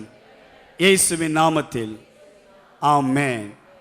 அதன் பிறகு நான் மலேசியாவிலிருந்து நான் இந்தியா வந்து இறங்கினேன். ஒரு முஸ்லீம் சகோதரர் தான் எனக்கு உதவி செய்தார். நான் இந்தியா வந்து இறங்கினேன். இந்தியாவில் நான் வந்து இறங்கின உடனேயே நான் நினைத்த நல்ல வேலைலாம் கிடைக்கும்னு ஒரு வேலை கிடைத்தது. அந்த வேலை கிடைத்த அந்த இடத்துல நான் என்ன செய்தேன்? ஒரு அழகான ஒரு பொண்ணை பார்த்தேன். பாட்டி கூட சிரிக்கிறாங்க. ஏன் சிரிக்கிறாங்க? ஒரு அழகான பொண்ணை பார்த்த உடனே ஏன் சிரிக்கிறாங்க? சரி, அழகான ஒரு பொண்ணை பார்த்து நான் லவ் பண்ண ஆரம்பித்தேன். நான் லவ் பண்ணி ஒரு 6 மாதம் நல்லா தான் இருந்துச்சு. 6 மாதம் கழித்து என்ன நடந்தது தெரியுமா? என் வேலை போயிடுச்சு. அதன் பிறகு அந்த பொண்ணுக்கு கால் பண்ணுறேன். அந்த பொண்ணு ஃபோனே எடுக்கலை. மண்டெல்லாம் ஒரே குழப்பமாக இருக்குது. அப்போ நான் யோசித்தேன், என்ன நடக்குமோ நான் யோசித்து கொண்டு இருந்தேன். ஒரு நாள் அந்த பொண்ணே எனக்கு ஃபோன் பண்ணி நீ ஆஃபீஸ்க்கு வான்னு சொன்னாங்க. ஆஃபீஸ்க்கு போன உடனே அந்த பொண்ணு சொல்லிச்சு, எனக்கு திருமணம் ஃபிக்ஸ் ஆயிடுச்சு, இதுதான் பத்திரிக்கை, நீ வந்துருன்னு சொல்லிடுச்சு. எனக்கு ஒரே அதிர்ச்சியாக இருந்துச்சு. எனக்கு அன்பானவர்களே, இதை சீடியில் கேட்டுக்கொண்டு இருக்கிறவங்களே, என் வாலிப தங்கையே தங்கச்சியே, இந்த லவ்வு ஜவ்வு கவ்வு இதெல்லாம் ஒன்றும் செட் ஆகாது. நான் லவ் பண்ணுறேன், ஜவ்வு பண்ணுறேன், கவு பண்ணுறேன், அதெல்லாம் செட் ஆகாது. ஏன் சொல்கிறேன்னா, அந்த பொண்ணு சொன்ன அதிர்ச்சியில் நான் ஒரு பைத்தியக்காரனாக மாறிட்டேன்னு நான் தங்கியிருந்த வீட்டில் ஒரு பாட்டி சொல்கிறாங்க. நான் பைத்தியக்காரனாக மாறி சென்னை பட்டணத்தில் பல மாதங்கள் பைத்தியக்காரனாக சுற்றி திரிந்து கொண்டு இருந்தேன். பைத்தியக்காரனாக ஆயிட்டேன், அவ்வளோதான். ஏன்னா என்னால் தாங்க முடியல. தாய் இல்லை, தகப்பன் இல்லை, அப்பா இல்லை, அக்கா இல்லை. நம்ம லவ் பண்ண ஒரு பொண்ணும் இப்படி ஏமாத்திட்டு போயிடுச்சு. ஒரு நாள் கடற்கரை ஓரத்தில், கொட்டிவாக்கம் பீச் ஓரத்தில் தலையை சொரிந்து கொண்டு ஒரு பைத்தியக்காரனை போல் இருக்கும் பொழுது திடீரென்று அந்த வானங்கள் திறக்கப்பட்டது. அந்த வானத்திலிருந்து ஆண்டவர் பேச ஆரம்பித்தார். என் மகனே, ஏன் கலங்குகிறாய்? இஸ்ரவேலின் தேவன் நான் உறங்குவதும் இல்லை, தூங்குவதும் இல்லை. என் ராஜரீக கிரீடமே, என் முத்திர மோந்திரமே, ஏற்ற காலத்தில் உன்னை உயர்த்தும்படி என் பலத்த கரத்தில் அடங்கிருன்னு சொன்னாரு. அடுத்த வினாடி இந்த பைத்தியம் தெளிஞ்சிடுச்சு.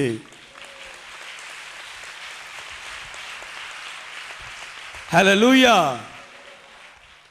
லவ் பண்ணா யாரா மாறிடுவீங்க? சத்தமா சொல்லுங்க. லவ் பண்றது ஒரு பைத்தியதனத்தை உண்டாக்கும். ஹல்லேலூயா. ஏற்ற வேளையிலே ஆண்டவர் உங்களுக்கு ஏற்ற காரியங்களை செய்வார். பைபிள்ல ஆதாம் என்கின்ற ஒரு மனிதர் இருந்தார். ஆண்டவரே ஆதாமை பார்த்து அவன் தனிமையாய் இருப்பது நல்லதல்ல என்று சொல்லி அவனுக்கு ஒரு ஏற்ற துணையை ஆண்டவரே உருவாக்கி ஏவாளை கொடுத்தார். பிரியமானவர்களே, நீங்கள் ஆண்டவருடைய பிரசன்னத்திலே ஆண்டவரோடு மட்டும் நீங்கள் ஜெபம் செய்து ஆண்டவரோடு இருப்பீர்கள், ஆனால் உங்களுக்கு தேவையான ஏற்ற துணையை அவரே உருவாக்கி உங்களுக்கு கொடுப்பார். ஹல்லேலூயா. அதை விட்டுட்டு உங்க ஏற்ற துணையை நீங்களே உருவாக்குனீங்க வச்சுக்கோங்க, அந்த விலா எலும்பு அது என்ன செய்யும் தெரியுமா? ஆண்டவர் உண்டாக்குன விலா எலும்பு உங்களுக்கு ஃபிட் ஆனாதான் கரெக்டா இருக்கும். தப்பான பொண்ணை விலா எலும்பை நீயே பிடிச்சிங்க வச்சுக்கோங்க, முதல் கிட்னியை கிழிக்கும், அடுத்தது உன் லங்ஸை கிழிக்கும், அடுத்தது உன் குடலை கிழிக்கும், கடைசியா உன் ஆர்ட்டே வந்து கிழிக்கும். அப்புறம் இந்த செய்தியை கேட்டுக்கொண்டு இருக்கிற நீங்களே என் தேவனே என் தேவனே ஏன் என்னை கைவிட்டீர்லாம் சொல்லக்கூடாது. இப்பவே இதை கேட்டுக்கொண்டு இருக்கிற நீ லவ்வு ஜவ்வு கவ்வு இதெல்லாம் இருந்தா மனம் திரும்பிடு, மனம் திரும்பு. மத்தேயு 3வது அதிகாரம் 2வது வசனம் சொல்லுகிறது மனம் திரும்பு. மத்தேயு 4:17 சொல்லுகிறது மனம் திரும்பு. மார்க்கு 6வது அதிகாரம் 12வது வசனம் சொல்லுகிறது மனம் திரும்பு. அப்போஸ்தலர் 2வது அதிகாரம் 38வது வசனம் சொல்லுது மனம் திரும்பு.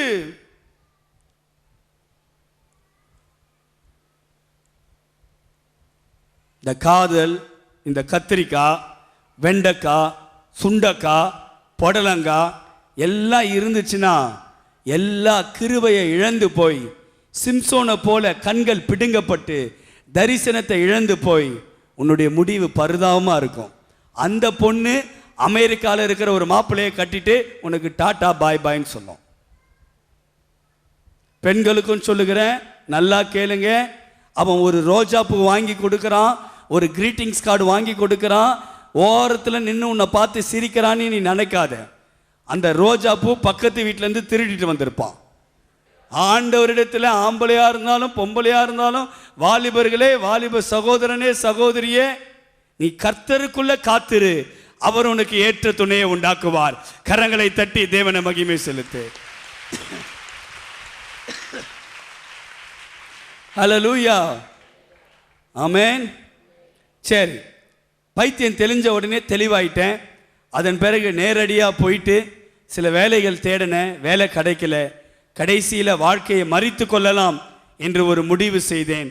தற்கொலை செய்து கொள்ளலாம் என்ற ஒரு முடிவு செய்த பிறகு நேரடியாகவே ஒரு இடத்துல போய் மாத்திரை வாங்கி கொண்டு நின்று கொண்டு இருந்தேன். அந்த மாத்திரைக்காக வெயிட் பண்ணுறேன். தூக்க மாத்திரையை ஒருத்தர் என் கையில் வந்து கொடுக்கணும், அதை நான் சாப்பிடணும், சாகணும். அதுதான் என் சூழ்நிலை. அப்போ ஒரு பாடலுடைய சத்தம், வல்லமை உண்டு உண்டு அற்புத வல்லமை இயேசுவே, இரத்தத்தால் வல்லமை உண்டு உண்டு அற்புத வல்லமை, ஆட்டுக்குட்டியின் இரத்தத்தினால் வல்லமை உண்டு உண்டு அற்புத வல்லமை இயேசுவே, இரத்தத்தால் வல்லமை உண்டு உண்டு அற்புத வல்லமை, ஆட்டுக்குட்டியின் இரத்தத்தினால். ஹல்லேலூயா. அந்த பாடல் சத்தத்தை கேட்ட உடனே என்ன அறியாமலே ஒரு குறிப்பிட்ட ஒரு கட்டடத்திற்குள்ளே போனேன். ஒரு கிறிஸ்துவ மீட்டிங். அந்த கடைசி ஜெபத்தில் நான் கடைசியாக உட்காந்து கண்ணீர் சிந்தி அழுது கொண்டு நான் சொல்கிறேன், ஆண்டவரே, நான் உம்மை நம்பி தானே வந்தேன், ஆனால் என் வாழ்க்கையில் எல்லாவற்றையும் இழந்து போய் இன்னைக்கு சர்க்கஸில் இருக்கிற ஒரு ஜோக்கரை போல, ஒரு கிளவுனை போல, ஒரு கோமாளியை போல என் வாழ்க்கை மாறிடுச்சு. ஆண்டவரே ஏசப்பா, நான் சாகுறேன், நீங்களும் நல்லா இருங்க நான் சொல்லி கொண்டு இருக்கும் பொழுது என்னுடைய பழைய பேர் ஜெய் கணேஷ், அது ஜெய் ரூபனா மாற்றி கொடுத்தவர் அந்த ஆட்டோ டிரைவர். 10ஆவதுல எனக்கு ஹெல்ப் பண்ண அந்த ஆட்டோ டிரைவர் தான் எனக்கு மாற்றி கொடுத்தார். அந்த ஆட்டோ டிரைவர் தான் எனக்கு மாற்றி கொடுத்தார். அந்த பேரை வைத்து அது யாருக்குமே தெரியாது. இந்த பிரசங்கம் பண்ணுகிற இந்த பிரசங்கியார் சொல்லுகிறார், ரூபன். யார் அந்த ரூபன்? உன் வாழ்க்கையில நீ சமாதானத்தை இழந்து போய் வந்திருக்கிறாய், உன் வாழ்க்கையை நீ முடித்து கொள்ளலாம் வந்திருக்கிறாய், ஆனால் இயேசு கிறிஸ்து இந்த சமாதானத்தையும் சந்தோஷத்தையும் கொடுக்கிறார் என்று அவர் சொல்ல ஆரம்பித்த உடனே ஒரு இருள் என்னை விட்டு நீங்கினது, ஒரு வெளிச்சம் என்னை நிரப்ப ஆரம்பித்தது. எனக்கு அன்பானவர்களே, அதை சொன்னது வேறு யாரும் அல்ல, ரெவரண்ட் டாக்டர் ஜான் ஜோசப் அவர்தான் இதை சொன்னார். அவர் சொன்ன பிறகு ஒரு இருள் என்னை விட்டு நீங்கினது, ஒரு வெளிச்சம் என்னை நிரப்பினது. 1 யோவான் 1:5 சொல்லுகிறது, தேவன் வெளிச்சமாயிருக்கிறார். அந்த வெளிச்சம் என்னை நிரப்பினது. அதன் பிறகு எனக்கு அன்பானவர்களே என்ன செய்ய ஆரம்பித்தேன் தெரியுமா? சில கிறிஸ்துவ நண்பர்களோடு நான் பழக ஆரம்பித்தேன். பேர் ஆண்டனி, ஜூடு, தீபங்கர் அப்படிலாம் பேர் இருக்கும். ஆனால் என்ன செய்வாங்க? தண்ணி அடிப்பாங்க, சிகரெட் அடிப்பாங்க, எல்லாமே செய்வாங்க. என்னன்னு புரியல. அப்புறம் தான் ஆண்டவர் எனக்கு சொன்னார், இவங்கெல்லாம் பெயர் கிறிஸ்துவர்கள்.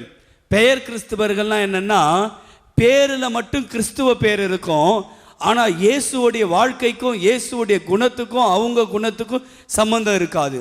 இன்னும் சில ஃப்ரெண்டுங்களை பார்த்தா தண்ணி அடிப்பாங்க, தம் அடிப்பாங்க, சைட் அடிப்பாங்க, எல்லாம் செய்வாங்க. ஞாயிற்றுக்கிழமை மட்டும் ஆலயத்தில் போய் அமைதியாக உக்காந்தி ஹல்லேலூயா ஹல்லேலூயா அப்படின்னு நடிப்பாங்க. ஆண்டவரை பார்த்து கேட்டேன், இவங்க என்ன ஃப்ரெண்டு? அப்புறம் தான் ஆண்டவர் சொன்னார், இவங்க சண்டே கிறிஸ்துவர்கள்.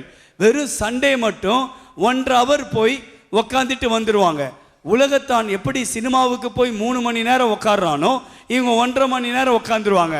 ஆனால் இயேசு குறித்து அவங்க வாழ்க்கையில் பிரதிபலிக்க மாட்டாங்க. 3வது சில கிறிஸ்துவர்கள் என்னை பார்த்து சொன்னாங்க, நீ இயேசுவை பார்த்துருக்கல? நான் சொன்னேன், ஆமாம் இயேசுவை பார்த்துருக்கேன். சரி வா வேளாங்கண்ணி போகலாம். வேளாங்கண்ணி போகலாம். நான் கேட்டேன், வேளாங்கண்ணியில் யார் இருப்பா? இயேசுடைய அம்மா இருப்பாங்க. சரி அம்மாவை பார்க்க போகலாம், பையனை பார்க்க போகலான்னு காவி கலர் ட்ரெஸ் எல்லாம் போட்டு சென்னையிலேருந்து நடக்க ஆரம்பித்தேன். செங்கல்பட்டு வந்தது.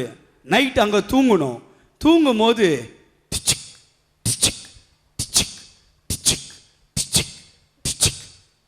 சவுண்டு கேட்குது. என்னடா டிச்சிக் டிச்சிக் டிச்சிக்னு சவுண்டு கேட்குதுன்னா பியர் பாட்டில் ஓப்பன் பண்ணின்னு இருக்கிறாங்க. நான் மெல்லமாக போய் கேட்டேன் அந்த தலைவர்கிட்ட, அண்ணே நம்ம ஏசப்பா பரிசுத்தமுள்ள ஏசப்பா இல்லைண்ணே, நீங்கள் டிச்சிக்கு டிச்சிக்குன்னு ஓப்பன் பண்ணுறீங்கண்ணே. அது ஒன்றும் இல்லைப்பா, காலையிலேருந்து நடந்தால் பாடி ரொம்ப ஹீட் ஆகிடும், பியர் குடித்தா கூல் ஆகிடும். நான் பார்த்தேன் இவங்க கூட இருந்தால் நம்ம கதை காலின்னு தனியாக நடக்க ஆரம்பித்தேன். தனியாக நடத்த ஆரம்பிக்கும் போது ஒரு சர்ச்சுக்குள்ளே போய் கேட்டேன், இந்த மாதிரி ஏதாச்சும் பாட்டு இருக்குதான்னு. அவர் ஃபாதர் பர்க்மன்ஸோடைய புஸ்தகங்கள், விசுவாச கீதங்கள் என்ற ஒரு புஸ்தகத்தை கையில் கொடுத்து ஒரு 5 பாட்டை கற்றுக் கொடுத்தாரு. அந்த 5 பாட்டை பாடிட்டே வேளாங்கண்ணி போயிட்டு திருப்பி வர ஆரம்பித்தேன். எனக்குள்ளே ரட்சிப்பு கிரியை செய்ய ஆரம்பித்தது. அல்லேலூயா. நான் யோசித்தேன், நம்ம வாழ்க்கையில் நம்ம ரட்சிக்கப்படணும். ஒரு தாகம் வந்தது. அதற்கு முன்பாக இந்த இயேசு என்ன செய்திருக்கிறார் அப்படின்னு யோசிக்க ஆரம்பித்தேன். நான் கேட்டேன் ஒருத்தரை, பிரதர் என் வாழ்க்கையில் எனக்காக பரிந்து பேச யாருமே இல்லை பிரதர், அப்பா இல்லை, அம்மா இல்லை, எனக்கு யாருமே இல்லை.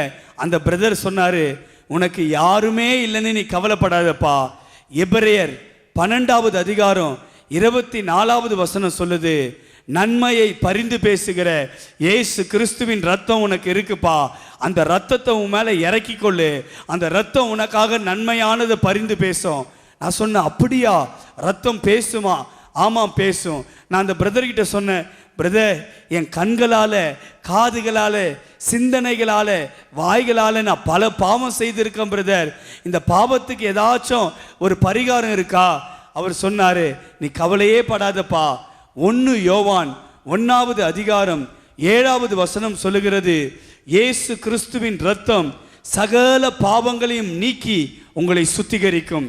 இதை கேட்டுக்கொண்டிருக்கிற உங்க வாழ்க்கையில எனக்காக நன்மையை பரிந்து பேச யாரும் இல்லை என்று கலங்குகிறீர்களா? இயேசுவின் ரத்தம் உங்களுக்காக நன்மையானதை பரிந்து பேசும். இயேசுவின் ரத்தம், நீங்கள் எப்படியாப்பட்ட பாவத்தில் இருந்தாலும் அந்த ரத்தத்தை உங்க மேல நீங்க இறக்கி கொள்ளுங்க. இயேசுவே உம்முடைய ரத்தம் என் ஆவி ஆத்துமா சரீரத்தில் இறங்கட்டும்னு சொல்லுங்க.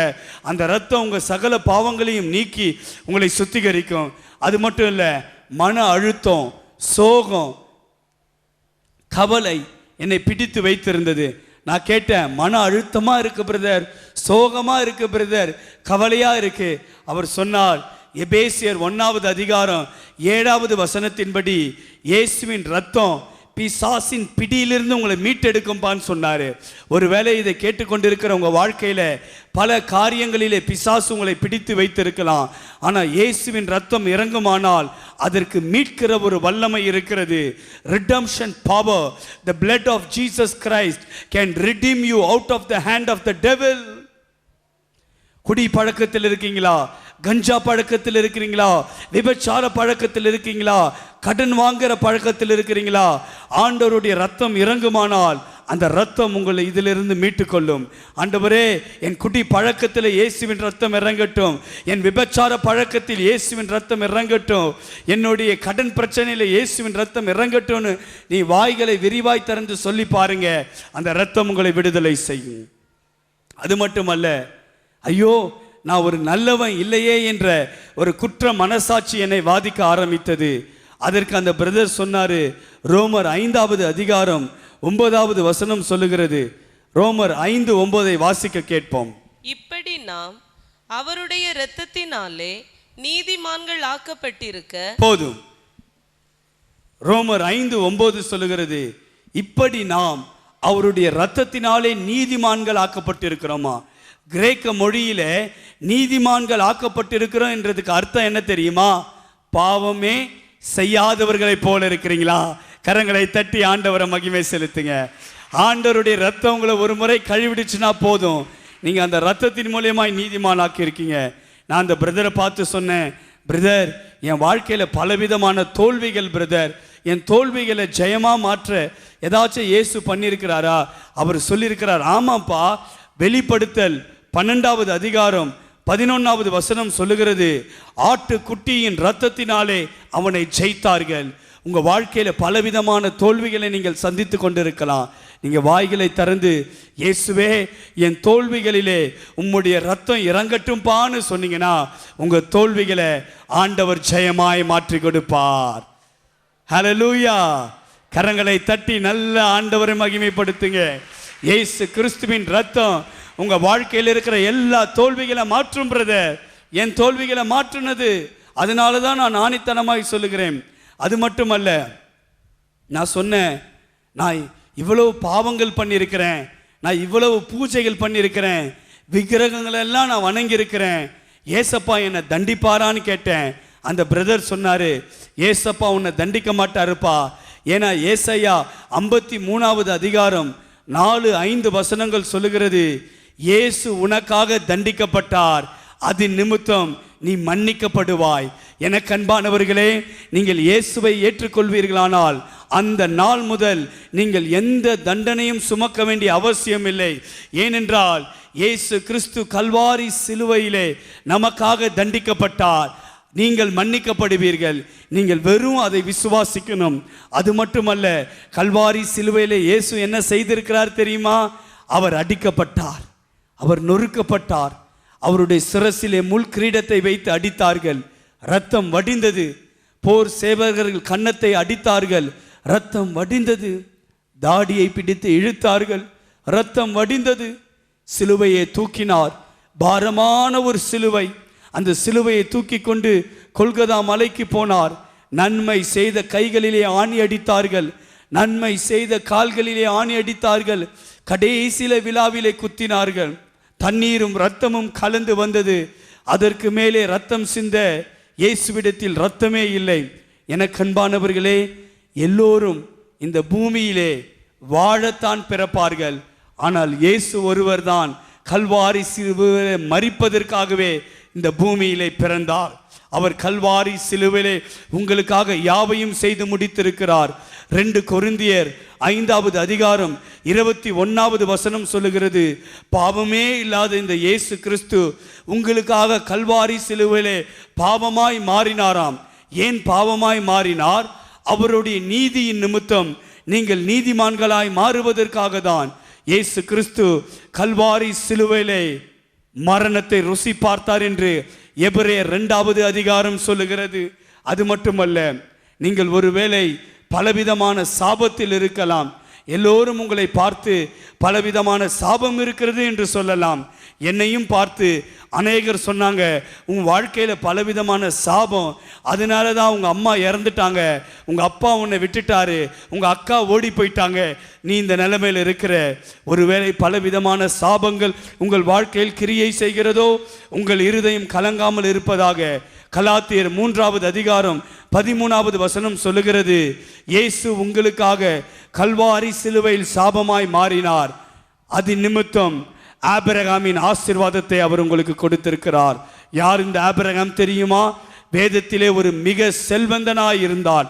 தரித்திரத்திலே, வறுமையிலே, சாபத்தில் இருக்கிறீர்களோ, நீங்கள் வெறும் நம்புங்கள். ஆண்டவர் உங்களுக்காக சாபமாய் மாறிவிட்டார். அவர் உங்களை ஆசீர்வாதமாய் மாற்றுவார். தரித்திரம், கஷ்டம், வறுமை, கடன் பிரச்சனையில் இருக்கிறீர்களா? 2 கொரிந்தியர் 8வது அதிகாரம் 9வது வசனம் சொல்லுகிறது, இயேசு கிறிஸ்து நமக்காக தரித்திரமாய் மாறினாராம். ஏன் இயேசு கிறிஸ்து தரித்திரமாய் மாறினார் தெரியுமா? அவர் நிமித்தம் நீங்கள் ஆசீர்வாதமாய் மாறுவதற்கு. ஒருவேளை என் பழைய வாழ்க்கை இப்படி இருக்கு பிரதர், என் பழைய வாழ்க்கையிலிருந்து நான் எப்படி வெளியில வருதுன்னு எனக்கு தெரியலன்னு கலங்கி போய் இதை கேட்டுக்கொண்டிருக்கிறீர்களா? நீங்கள் எதையும் செய்ய தேவையில்ல. நீங்கள் இயேசுவை நம்புங்கள். ரோமர் 6வது அதிகாரம் 6வது வசனம் சொல்லுகிறது, உங்கள் பழைய மனிதனை அவர் கல்வாரி சிலுவையில் அறைந்து விட்டார். நீங்கள் புதிய மனிதனாய் நீங்கள் மாற முடியும். எப்படி மாற முடியும்? எப்படி உங்களுக்கு ஒரு புதிய வாழ்க்கை கிடைக்கும்? ரொம்ப எளிது பிரியமானவர்களே. இந்த சிடி முன்பாகவே ஒருவேளை நீங்கள் இதை பார்த்து கொண்டிருந்தார், நீங்கள் முழங்கால் படியிடுங்கள், நீங்கள் முழங்கால் படியிடுங்கள். இந்த செய்தியை இந்த இடத்திலே இதுவரை இயேசு கிறிஸ்துவை நான் ஏற்றுக்கொள்ளாமல் இருக்கிறேன் என்று கேட்பீர்களானால், நீங்கள் உங்கள் இருதயத்தில் கையை வைத்து நீங்கள் சொல்லுங்கள், பரத்திற்கு விரோதமாகவும் உமக்கு விரோதமாகவும் நான் பாவம் செய்தேன். அவ்வளவுதான். பரத்திற்கு விரோதமாகவும் உமக்கு விரோதமாகவும் பிதாவே நான் பாவம் செய்தேன். இப்பொழுதும் சொல்லுங்க, இப்பொழுதும் இயேசுவின் ரத்தம் என் சகல பாவங்களை கழுவி என்னை சுத்திகரிக்கட்டும் சொல்லுங்க. இயேசுவின் ரத்தம் உங்க சகல பாவங்களையும் கழுவி சுத்திகரிக்கும். அதன் பிறகு நீங்க சொல்லுங்க, இயேசுவே நீர் எனக்காக கல்வாரி சிலுவையில மரித்தீர் என்று நான் விசுவாசிக்கிறேன். 3வது நாள் நீ உயிர் தெழுந்தீர் என்று நான் விசுவாசிக்கிறேன். இப்பொழுதும் இயேசுவே என் உள்ளத்திற்குள்ளே வாரும் என்று சொன்னால் அவர் உங்கள் உள்ளத்திற்குள்ளே வந்து விடுவார். அவ்வளவுதான் பிரியமானவர்களே. இயேசுவே என் உள்ளத்திற்குள்ளே வாரும்னா வந்து விடுவார். அவர் உங்களை கட்டாயப்படுத்த மாட்டார், வற்புறுத்த மாட்டார். இருதயத்தின் வாசலிலிருந்து கதவை தட்டுவார். நீங்கள் திறந்து இயேசுவே உள்ளே வாரும் என்றால் உள்ளே வந்து விடுவார். அவர் உங்கள் இருதயத்திற்குள்ளே வந்தவுடனே நீங்கள் கண்களை மூடி இயேசுவிடத்திலே 1 நிமிடம் ஆண்டவர் இடத்துல உங்களுக்கு என்ன வேணும்னாலும் கேளுங்க. ஏன்னா பரலோகம் சந்தோஷமா இருக்கும். ஆண்டவர் அந்த காரியத்தை செய்வார்.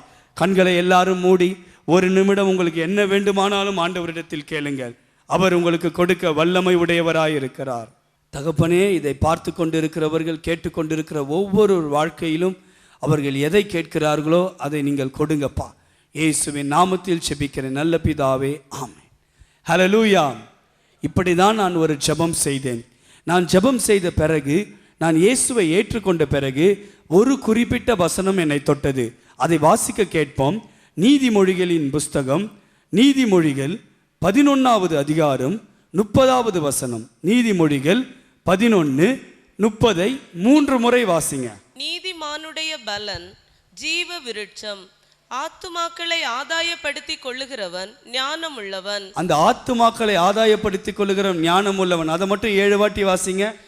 ஆத்துமாக்களை ஆதாயப்படுத்தி கொள்ளுகிறவன் ஞானம் உள்ளவன், ஆத்துமாக்களை ஆதாயப்படுத்தி கொள்ளுகிறவன் ஞானம் உள்ளவன், ஆத்துமாக்களை ஆதாயப்படுத்தி கொள்ளுகிறவன் ஞானம் உள்ளவன், ஆத்துமாக்களை ஆதாயப்படுத்தி கொள்ளுகிறவன் ஞானம் உள்ளவன், ஆத்துமாக்களை ஆதாயப்படுத்தி கொள்ளுகிறவன் ஞானம் உள்ளவன், ஆத்துமாக்களை ஆதாயப்படுத்தி கொள்ளுகிறவன் ஞானம் உள்ளவன், ஆத்துமாக்களை ஆதாயப்படுத்தி கொள்ளுகிறவன் ஞானம் உள்ளவன். ஹல்லேலூயா.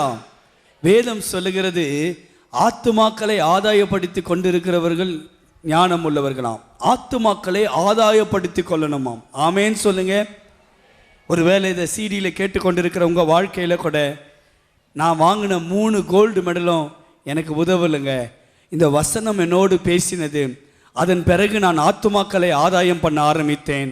ஆத்துமாக்களை பஸ் ஸ்டாண்டில், ரோட்டோரத்தில், கிராமங்களில் ஆத்துமாக்களை ஆதாயம் பண்ண பண்ண பண்ண ஆண்டவர் என்னை ஞானம் உள்ளவனாய் பார்த்தார். ஹல்லேலூயா. நான் சொல்லுகிறேன், பரலோகத்திலிருந்து உங்களுக்கு ஒரு ஆசீர்வாதம் வரணும்னா நீங்கள் ஞானம் உள்ளவனாய் மாறினால்தான் அந்த ஆண்டவர் உங்களை ஆசீர்வதிப்பார். நீங்கள் எப்படி ஞானம் உள்ளவர்களாய் மாறணும் தெரியுமா? உங்களுக்கு படிப்பு இருக்குதோ இங்கிலீஷ் இருக்கோன்னு முக்கியம் அல்ல. நீங்கள் ஆத்துமாக்களை ஆதாயப்படுத்தினா ஆண்டவர் உங்களை ஞானம் உள்ளவர்களாய் பார்ப்பார். பரலோகத்தில் இருக்கிற எல்லா ஆசீர்வாதத்தை தருவார். நல்லா பெற்றுக்கொள்ளுங்க, பெற்றுக்கொள்ளுங்க, பெற்றுக்கொள்ளுங்க. இந்த சபையில் நல்லா நீங்கள் ஆத்துமாதாயம் பண்ணணும். இந்த சிடியை பார்த்து கொண்டு இருக்கிறவங்க நீங்கள் இயேசுவை குறித்து நல்லா சொல்லி ஆத்துமாதாயம் பண்ணணும். ஏன், இந்த சிடியை நீங்கள் பார்த்து முடிச்சுட்டு கூட ஒருவேளை நீங்கள் ரட்சிக்கப்படலாம். அதன் பிறகு இந்த சிடியை உங்களை போல இயேசுவை அறியாத ஒருவர்களை நீங்கள் போட்டு காண்பித்து ஆத்துமாதாயம் பண்ணலாமே. நீங்கள் ஆத்துமாதாயம் பண்ண ஆரம்பித்தேன். நல்ல ஒரு பேங்க்ல எனக்கு ஒரு வேலை கிடைத்தது. நல்ல ஒரு பைக் வாங்கினேன், நல்ல ஒரு கார் வாங்கினேன், நல்ல ஒரு லேப்டாப் வாங்கினேன். திருமணம் நடந்தது, திருமண நேரம் வந்தது. நல்ல ஒரு குடும்பத்திலிருந்து ஆண்டவர் எனக்கு அருமையான ஒரு மனைவியை கொடுத்தார். என் மனைவியுடைய போட்டோவை பார்க்கணுமா? ஹல்லேலூயா. நல்ல ஒரு மனைவியை கொடுத்து இன்று ஆண்டவர் வேலை செய்து கொண்டிருந்த போது டெல்லியில் போய் ஒரு 40 நாட்கள் உபவாசித்து முடிக்கும் பொழுது ஆண்டவர் சொன்னார், காலமினி தாமதியாது, உன்னை நான் லட்சங்களுக்கு பயன்படுத்த போகிறேன். நான் சொன்னேன், ஆண்டவரே, பக்கத்து வீட்டிலக்காரன் கூட என்னை யாருன்னு தெரியாது, என்ன போய் நீங்கள் லட்சங்களுக்கு பயன்படுத்துவீங்கன்னு சொன்னேன். ஆனால் ஆண்டவர் சொன்னார், நான் உனக்கு சொன்னதை செய்யும் அளவுக்கு உன்னை கை விடுவதில்லைன்னு ஆண்டவர் எனக்கு வாக்குத்தத்தம் கொடுத்தார். வந்து முழு வேலையை ரிசைன் பண்ணி முழு நேர ஊழியத்திற்கு வந்தேன். இதை சிடியில் பார்த்து கொண்டு இருக்கிற உங்களுக்கு சொல்லுகிறேன், எல்லாருக்கும் முழு நேர ஊழியம் இருக்காது.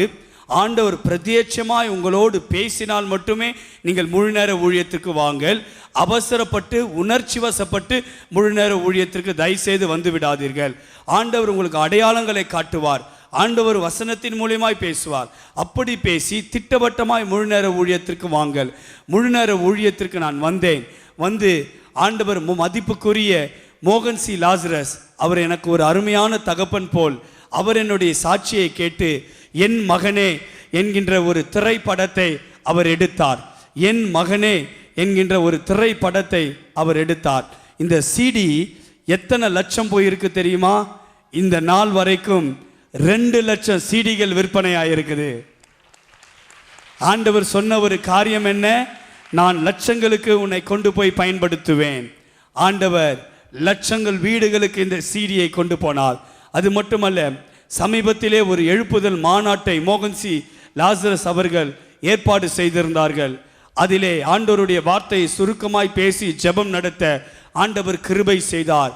அதில் 2 லட்சம் பேர் வந்திருந்தாங்க. கரங்களை தட்டி ஆண்டவரை மகிமை செலுத்துங்க. ஹல்லேலூயா. படிப்படியாய் ஆண்டவர் என்னை உயர்த்த ஆரம்பித்தார். இன்று நான் எல்லோருக்கும் ஆசீர்வாதமாய் இருக்கிறேன். எனக்கு மகிமையான எதிர்காலத்தை கொடுத்த ஆண்டவர் உங்களுக்கு மகிமையான எதிர்காலத்தை கொடுத்தார். ஆனால் நான் படிப்படியாய் இயேசுவோடு அதிகமாய் பேச ஆரம்பித்தேன். வேதத்தை அதிகமாய் தியானிக்க ஆரம்பித்தேன். எனக்கு அன்பானவர்களே, உங்கள் ஆசீர்வாதத்தின் ரகசியம் என்ன தெரியுமா? நீங்கள் தினமும் ஆண்டவரோடு பேச வேண்டும், வேதத்தை வாசிக்க வேண்டும். அதன் பிறகு நீங்கள் அபிஷேகத்திற்காக வாஞ்சித்து அபிஷேகத்தை பெற்றுக்கொண்டு ஒரு நல்ல சபையிலே நீங்கள் அடங்கி இருக்க வேண்டும். இதையெல்லாம் நான் செய்ய ஆரம்பித்தேன்.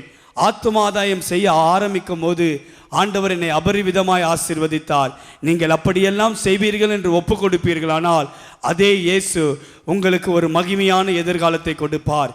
எரேமியா 29வது அதிகாரம் 11வது வசனத்தை வாசிக்க கேட்போம். எரேமியா 29:11. நீங்கள் எதிர்பார்த்திருக்கும் முடிவை உங்களுக்கு கொடுக்கும்படிக்கு நான் உங்கள் பேரில் நினைத்திருக்கிற நினைவுகளை அறிவேன் என்று கர்த்தர் சொல்லுகிறார். அவைகள் தீமைக்கல்ல, சமாதானத்துக்கு ஏதுவான நினைவுகளே. எரேமியா 29வது அதிகாரம் 11வது வசனத்தில் சொல்லுகிறார், நீங்கள் எதிர்பார்த்திருக்கும் முடிவை. ஆங்கில வேதாகமத்திலும் எபிரேயர் மொழியிலும் எப்படி இருக்கு தெரியுமா? நீங்கள் எதிர்பார்த்திருக்கிற அந்த எதிர்காலத்தை உங்களுக்கு கொடுக்கும்படி ஆண்டவர் உங்கள் பெயரில் நினைத்திருக்கிற நினைவுகளை அறிவேன் என்று கர்த்தர் சொல்லுகிறார்.